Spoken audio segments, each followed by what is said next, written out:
Hello friends, welcome back to our channel maths and science trick and toys. आजना video में आपणे जोईशुं होकायंत्रनो परिचय। तो अहीं आपणे जोई शकीए छीए आ एक साधन छे जेनुं नाम छे होकायंत्र। आ होकायंत्रनो उपयोग दिशा जाणवा माटे थाय छे, जेमां सोयाकार चुंबक छे। अहीं आपणे वच्चेनी तरफ जोई शकीए छीए सोयाकार चुंबक छे अने ते मुक्त रीते फरी शके तेवुं छे। होकायंत्रना अंदરના ભાગને ચંડો અથવા તો ડાયલ કહેવામાં આવે છે, જે દિશાઓ અને ખૂણાઓ દર્શાવે છે। સૌપ્રથમ આપણે દિશાઓની માહિતી મેળવીશું। તો અહીં એન એટલે કે ઉત્તર દિશા, એસ એટલે કે દક્ષિણ દિશા, ઈ એટલે કે પૂર્વ દિશા, ડબલ્યુ એટલે પશ્ચિમ દિશા। હવે અહીં ખૂણાઓ દર્શાવેલા છે, જે ડાર્ક લાલ રંગમાં એરોની નિશાની દ્વારા આપણે જોઈ શકીએ છીએ।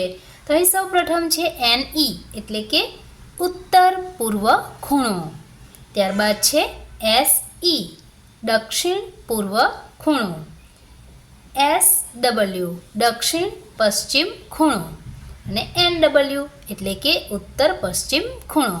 તો આપણે હોકાયંત્રમાં જોયું કે હોકાયંત્ર દિશાઓ અને ખૂણાઓ દર્શાવે છે। ત્યારબાદ આ જે ડાયલ છે એટલે કે જે ચંડો છે એમાં કુલ 360 અંશ સુધીના ખૂણાઓ પણ દર્શાવેલા હોય છે।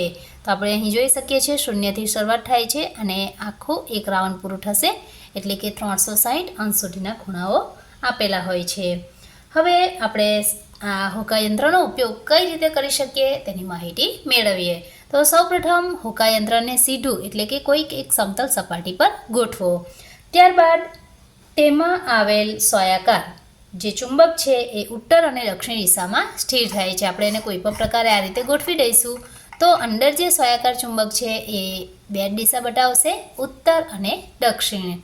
તો અહીં આપણે જોઈ શકીએ છીએ ચુંબક જે છે એ બે દિશાઓ દર્શાવે છે, જેમાં લાલ રંગ કર્યો હોય એ દિશા ઉત્તર દિશા છે અને રંગ વગરની દિશા દક્ષિણ દિશા છે। તો હવે આપણે નીચેના ચંદાને કઈ રીતે ગોઠવવાનો છે એ માટે જોઈશું।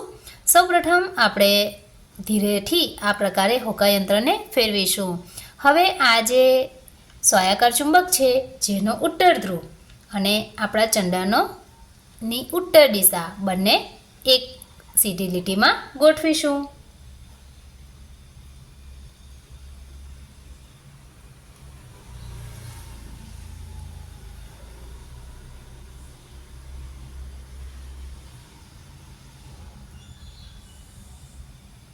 તો અહીં આપણે જોઈ શકીએ છીએ આ ઉત્તર દિશા છે એટલે કે આ તરફ ઉત્તર દિશા આવેલી છે, આ તરફ દક્ષિણ દિશા આવેલી છે। ત્યારબાદ ઉપરની તરફ પૂર્વ દિશા છે અને નીચેની તરફ પશ્ચિમ દિશા છે। અહીં આપણે જોઈ શકીએ છીએ કે ચુંબક જે છે એનો ઉત્તર ધ્રુવ અને ડાયલ પર અંકિત કરેલ ઉત્તર દિશા એક સમાન થાય છે।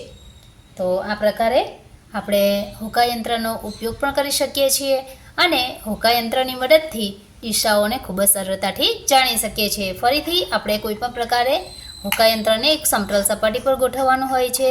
ત્યારબાદ આ જે મુક્ત રીતે ફરી શકે એવો ચુંબક છે, જે સોયાકાર ચુંબક છે, જેને આપણે સ્થિર થવા દઈશું। એ સ્થિર થઈ જાય ત્યારબાદ આપણે ધીમેથી આ જે ચંડો છે એટલે કે ડાયલ છે તેને ફેરવતા જઈશું અને આ જે ચુંબકનો ઉત્તર ધ્રુવ અને ડાયલ પર ઉત્તર દિશા બંનેને એક સીધી લીટીમાં ગોઠવી દઈશું। તો આ પ્રકારે આપણે કોઈ પણ પ્રકારે અહીં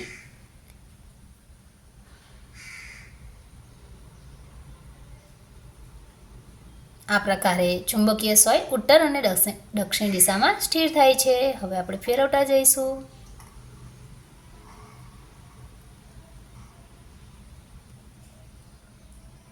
તો અહીં આ તરફ ઉત્તર, દક્ષિણ, પૂર્વ અને પશ્ચિમ।